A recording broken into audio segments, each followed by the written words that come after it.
Alright, here I'm going to just show you quickly how to change your cabin filter on a new body or new model Tahoe. First thing you want to do is make sure this is unlocked, and there's a tab here. There you go. Just pull it this way. I'm about to tell you how to do it wrong. You just have to pull it one at a time on each side, and this will eventually fall out. I don't have nothing to hold the phone, so just bear with me. A T10.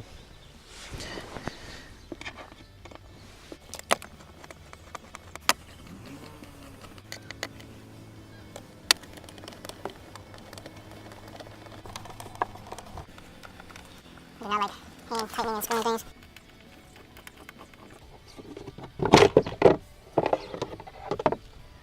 That's pretty much it. This little tab, you just pull behind like this. And there's another one over here. Well, I can tell this is dirty. Look.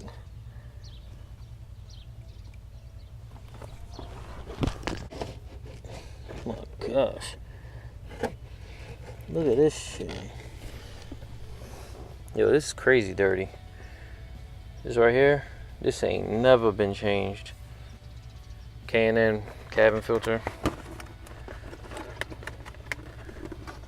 It is more, but you can reuse it. You just have to get the right solution to re-energize it, is what they call it.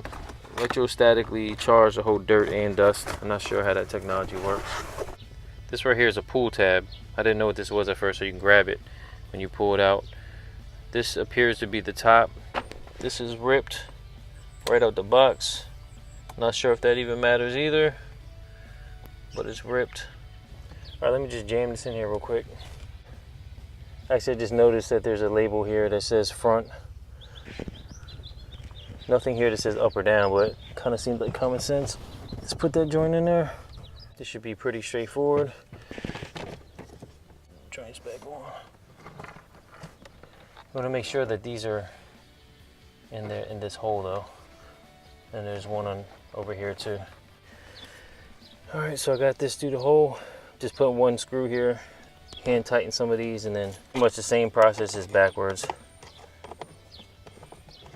All right, so the next thing you want to do after you tighten everything back up, make sure you push this into place because it'll snap in a little bit.